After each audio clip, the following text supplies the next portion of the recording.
Ibu Eti, gimana kabarnya? Alhamdulillah baik. Alhamdulillah. Bu Eti, ini kan udah kunjungan yang kedua ya kalau nggak salah ya. Iya. Ada keluhan nggak selama hamil ini, yang kedua nih? Kayaknya hamil kedua ini saya beda Bu Bidan. Gimana rasanya? Kurang nafsu makan, terus Oh. badan lemes. Oke. Kayaknya kurang semangat gitu, pengen tiduran aja. Oh iya, coba saya tensi dulu ya Bu Eti ya. Ini ditensi dulu ya, nanti mau lihat tensinya rendah atau enggak. Kadang yang buat lemes bisa dari makannya yang belum optimal. Kemudian tensinya rendah juga bisa juga buat lemes.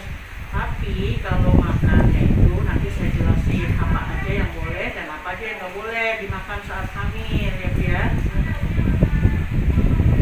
Sudah selesai tensinya Bu. Tensi kan udah selesai Bu. Nanti kita timbang yuk. Iya.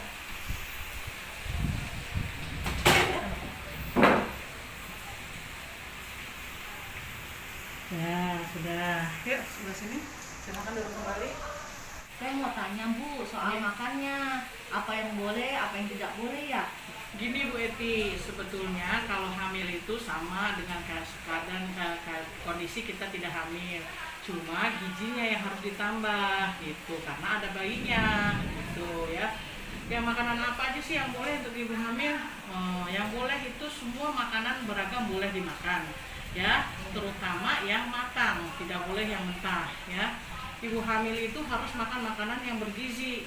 Kalau makanan yang bergizi tidak selalu mahal ya. Yang murah tuh misalnya bayam, jagung kan sudah bisa dimakan gitu.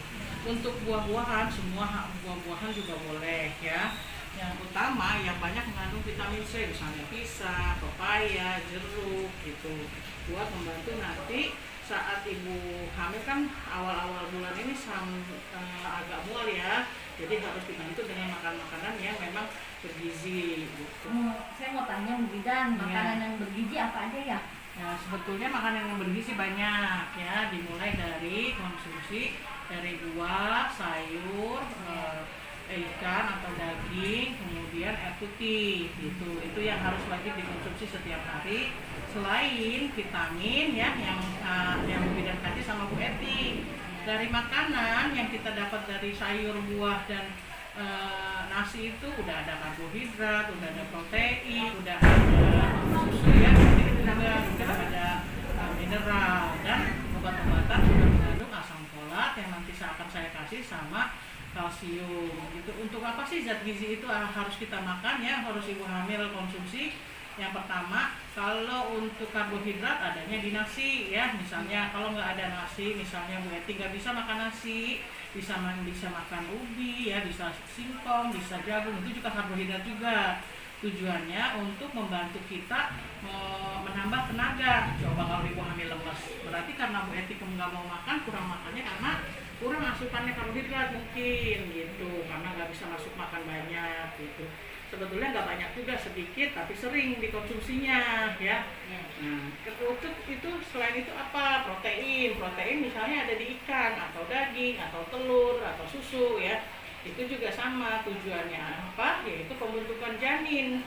Si bayi ini untuk dia tambah besar ya di dalam rahim, untuk tumbuh dan berkembang butuh vitamin. Selain yang kita makan dari multivitamin, kita juga harus makan yang kita dapat dari vitamin itu yang seperti protein itu, ikan dan telur itu untuk pertumbuhan bayi itu. Selain itu ada contohnya di sini selain buah, nasi, sayur itu ada vitamin yang kita minum juga ada isinya mineral pada air putih misalnya. Terus asam folat pada vitamin yang saya kasih itu juga mengandung zat-zat yang nanti tujuannya untuk penambahan berat badan bayi, untuk pertumbuhan bayi dan perkembangan bayi. Itu Bu Eti ya. Sampai sini paham Bu Eti? Paham Bu. Nah, untuk yang tidak boleh dimakan saat kita hamil, yaitu lihat sini ya Bu ya, bisa jelasin. Makanan yang dihindari dan dibatasi oleh ibu hamil, yang pertama menghindari makanan-makanan yang diawetkan seperti mie instan ya. Pokoknya yang siap saji itu kalau bisa dihindari ya, karena kita membutuhkan zat gizi yang lebih buat ibu dan bayinya gitu. Kemudian menghindari daging telur yang dimasak kurang matang karena mengandung kuman yang nanti mungkin berbahaya buat janin. Apalagi ini awal-awal kehamilan ya. Ibu saat ini kan Bu Eti hamilnya sekarang 3 bulan ya.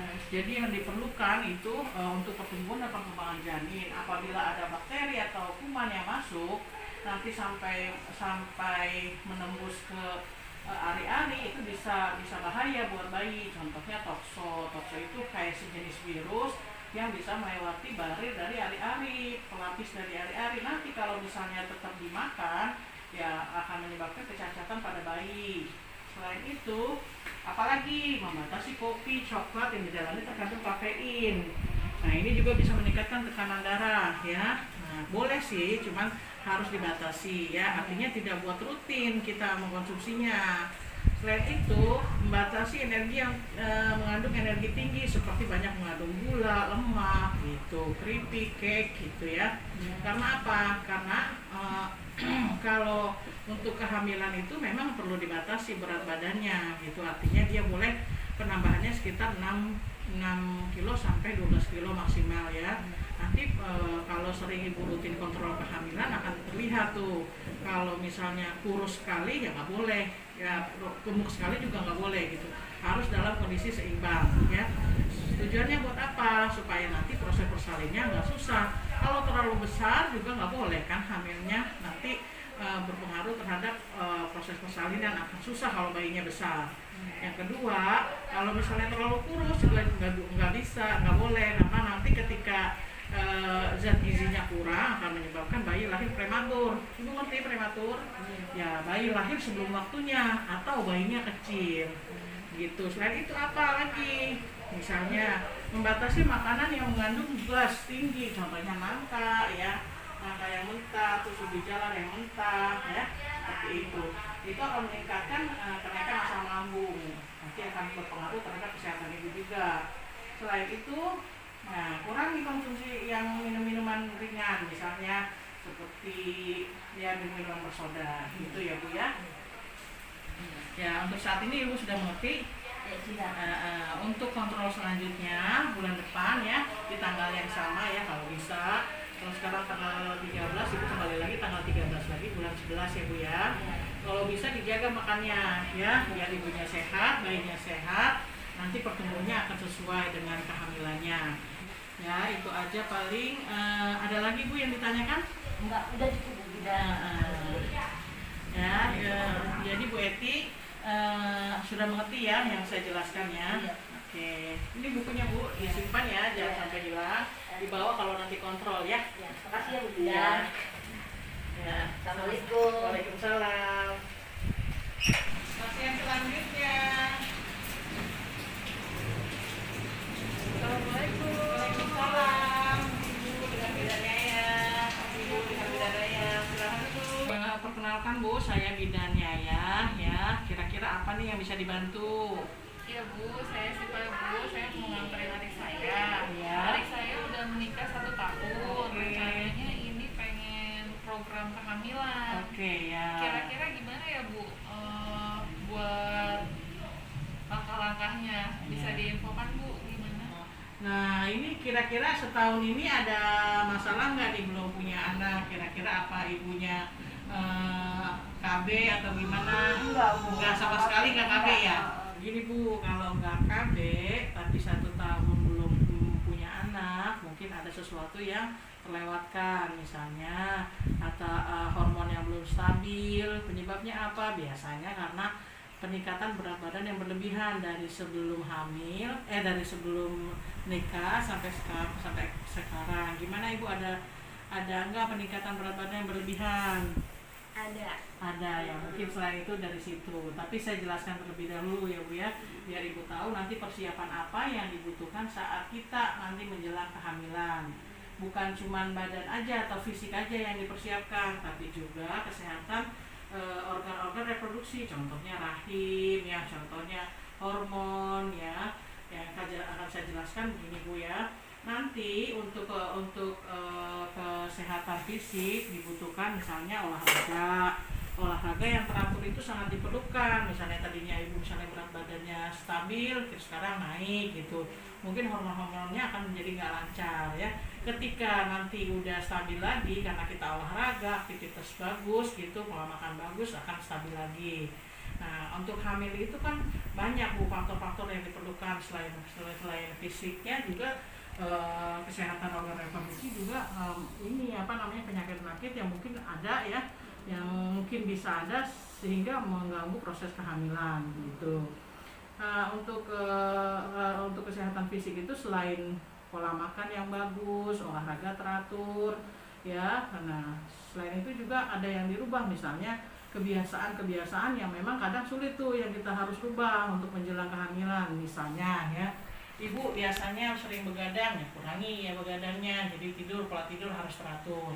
Yang kedua, misalnya sering mengkonsumsi makan-makanan yang memang siap saji, misalnya kayak minum minuman bersoda, ya, minum makan-makanan kaleng-kalengan, ya, mie instan, itu harus dikurangi ya.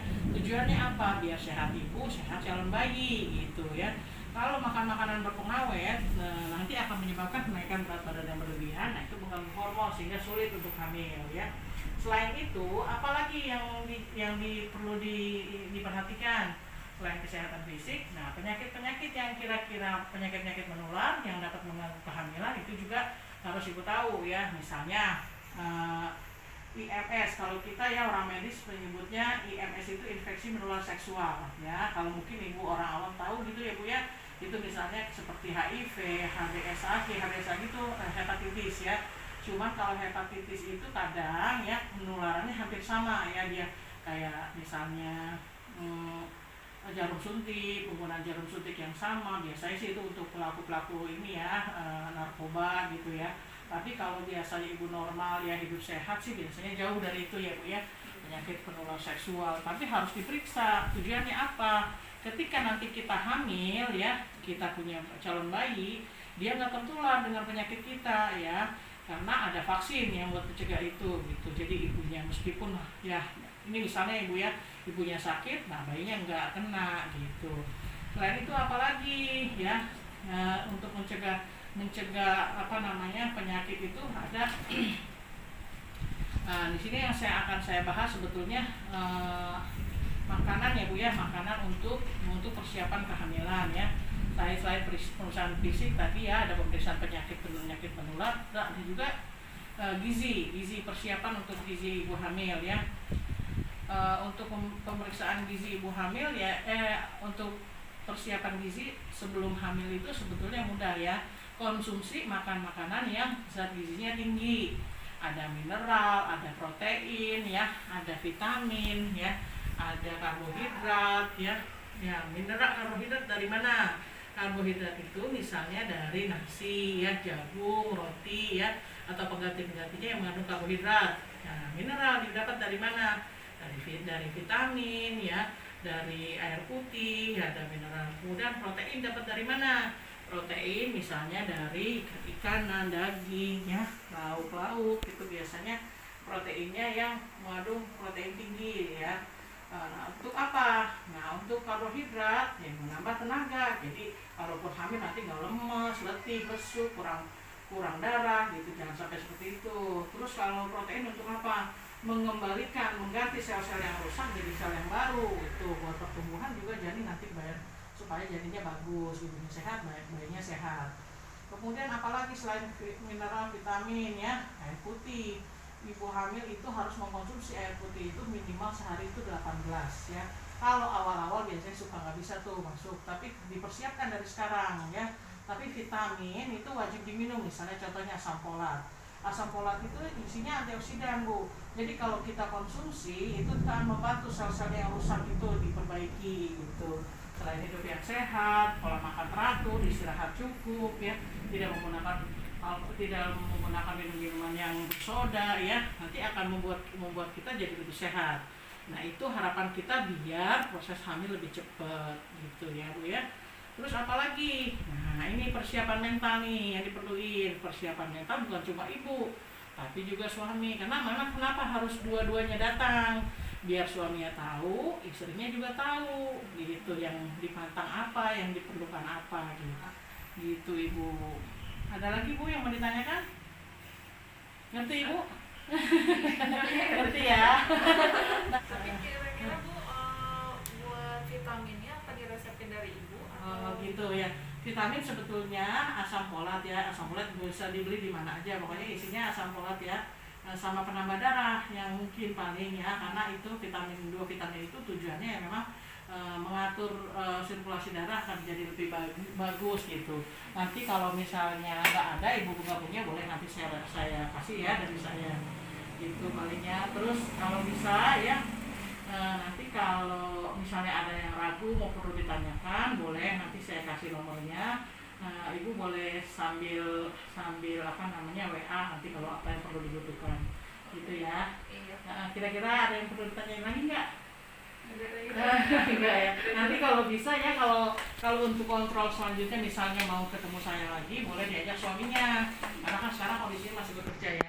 Kalau udah suaminya kan enak ya, kita ngobrolnya enak, jadi nanti biar sama-sama tahu gitu apa yang diperluin sama istrinya dan dibantu sama suami, jadi dua-duanya support ya untuk mempersiapkan kehamilan ya, gitu palingnya. Iya deh. Udah, gitu aja. Ya. Terima kasih ya Bu. Iya, oke.